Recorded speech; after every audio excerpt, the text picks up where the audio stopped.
আমাৰ সমগ্ৰ শিক্ষা অভিযানৰ আণ্ডাৰত যিটো আৰোহণ প্ৰগ্ৰাম আছে, ফ্লেগশ্বিপ প্ৰগ্ৰাম মুখ্যমন্ত্ৰী ডাঙৰীয়াই আৰম্ভ কৰা এই ফ্লেগশ্বিপ প্ৰগ্ৰামত মেণ্টৰ আৰু মেণ্টিছ যিটো প্ৰগ্ৰাম চলি আছে, ইয়াৰ ভিতৰত আমাৰ কিছুমান মেণ্টিছবিলাকক, বেষ্ট ষ্টুডেণ্টবিলাকক আজি লেপটপ ডিষ্ট্ৰিবিউট কৰা কাৰ্যসূচী কোকৰাঝাৰ গাৰ্লছ হায়াৰ ছেকেণ্ডাৰীত আয়োজন কৰিছে। ইয়াত উপস্থিত হৈ খুব ভাল লাগিছে আৰু মুখ্যমন্ত্ৰী ডাঙৰীয়াক মই ধন্যবাদ জনাওঁ আজি বিশেষকৈ এই প্ৰগ্ৰামটোৰ কাৰণে, কাৰণ বহুত মেধাৱী ষ্টুডেণ্ট থাকে যিসকলে এটা পৰিৱেশৰ কাৰণে কেতিয়াবা কম্প্ৰমাইজ কৰি দিয়ে আৰু তেতিয়া তেখেতসকলৰ যিটো কেৰিয়াৰ গঢ়িব লাগে আৰু এজন মানৱ সম্পদ হ'ব লাগে সেইটো আধাতে কেতিয়াবা বন্ধ হৈ যায়। কিছুমান ষ্টুডেণ্ট আছে যে তেখেতৰ পাৰ্চনেল লাইফত বহুত চেলেঞ্জেছ আহে সেই বয়সত, কাৰোবাৰ পৰিয়ালৰ সমস্যা থাকে, কোনোবা দৰিদ্ৰ পৰিয়ালৰ হয়, বিভিন্ন সমস্যা থাকে, তেতিয়া কেতিয়াবা আমাৰ ভাল মেধাৱী ষ্টুডেণ্টবিলাকক কম্প্ৰমাইজ কৰে আৰু তেতিয়া এজন ভাল মানৱ সম্পদ পোৱাৰ পৰা আমি বঞ্চিত হৈ যাওঁ। গতিকে এই মেণ্টৰ আৰু মেণ্টিছ প্ৰগ্ৰাম যিটো লোৱা হৈছে, ইয়াৰ দ্বাৰা আজি কোকৰাঝাৰত 95 আৰু এভাৰেজ যদি চব ডিষ্ট্ৰিক্টতে লওঁ প্ৰায় 3000তকৈ বেছি ল'ৰা ছোৱালীয়ে এই মেণ্টৰ আৰু মেণ্টিছ প্ৰগ্ৰামৰ আণ্ডাৰত আহি যায় আৰু সেইখিনি ষ্টুডেণ্টক এক্সপ'জাৰ দিয়া হয়, ইণ্টাৰেকশ্যন কৰা হয়, তেখেতসকলৰ হোম ভিজিট কৰা হয়। তো বিভিন্ন প্ৰগ্ৰাম দিয়াত যিটো আয়োজন কৰিছে, এই ছাত্ৰ ছাত্ৰীখিনিয়ে যথেষ্ট এনকাৰেজ হ'ব, যথেষ্ট কনফিডেণ্ট বিল্ড হ'ব আৰু আহি থকা সময়ত এই ষ্টুডেণ্টখিনিয়ে গৈ পেলাই ভাল মানৱ সম্পদ হ'ব পাৰিব মই বিশ্বাস ৰাখিছোঁ। গতিকে আজি কোকৰাঝাৰত যিখিনি ষ্টুডেণ্ট আহিছে তেখেতসকলক যাতে ভগৱানে ভালকৈ গাইড কৰি লৈ যায় সেইটো মই কামনা কৰিছোঁ।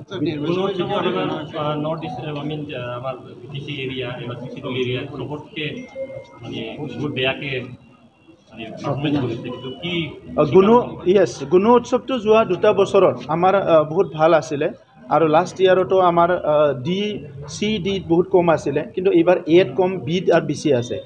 Aত কম হৈছে কিন্তু Bত বেছি আছে, Cটো আছে আমাৰ, Dত নাই আগৰ নিচিনাকৈ, কিন্তু Aত এইবাৰ আমাৰ কম হৈছে। তো সেইকাৰণে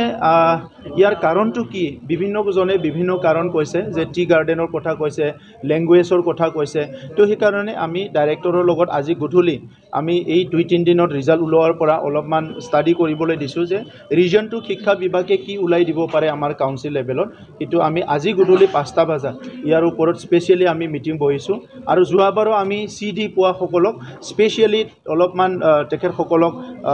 কেয়াৰিং কৰা হৈছে আৰু এইবাৰো আমি যিসকল C-D পাইছে তেখেতসকলক আমি স্পেচিয়েল ছাপৰ্ট দিম, তেখেতসকলক স্পেচিয়েল গাইডেন্স দিম যাতে তেখেতসকলে ইম্প্ৰুভ কৰিব পাৰে। কিন্তু পাৰ্টিকুলাৰলি Aটো আমাৰ কিয় কম পাইছে ইয়াৰ ওপৰত আজি আমি আলোচনা কৰিম আৰু প্ৰত্যেকটো ব্লকৰ আণ্ডাৰত আমি ইয়াৰ ওপৰত এটা মিটিং কৰিম, এনালাইচিছ কৰিম কিহৰ কাৰণত এইটো কমি গৈছে। BTC নিৰ্বাচনক লৈ বিজেপিয়ে আল্টিমেটলি ষ্টেৰিং কমিটি গঠন কৰিলে, UPPৰ তৰফৰ পৰা আমাৰ যোৱা বছৰতে কৰি থোৱা আছে ষ্টেৰিং কমিটি আৰু ষ্টেৰিং কমিটিয়ে কামো কৰি আছে। অনলি ষ্টেৰিং কমিটি নহয়, 40 কনষ্টিটুৱেঞ্চিত 40 কোঅৰ্ডিনেটৰে কাম কৰি আছে আৰু 3200 বুথত 3200 বুথ ইনচাৰ্জে কাম কৰি আছে আৰু প্ৰত্যেকটো তিনিটা বুথৰ এগেইনষ্টত এজন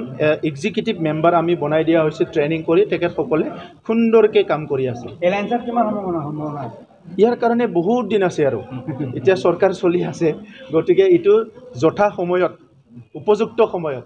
মানে কথা পাতিম আৰু বহুত সময় আছে। কেন্দ্ৰ চৰকাৰ ইমান ধুনীয়া কাম কৰি আছে, ৰাজ্য চৰকাৰ ধুনীয়াকৈ কাম কৰি আছে, কাউন্সিলতো কাম হৈ আছে, এজন দুজনৰ অলপ আছে, তেখেতসকলৰ অলপ ক'লা চশমা পিন্ধি থাকে, এইকাৰণে ভাল কামবিলাক নেদেখে। এতিয়াতো কৈছে যে আগতহে বোলে শান্তি আছিলে, 2012-8 বিলাকত ইমান গণ্ডগোল হৈ আছিল, তেতিয়া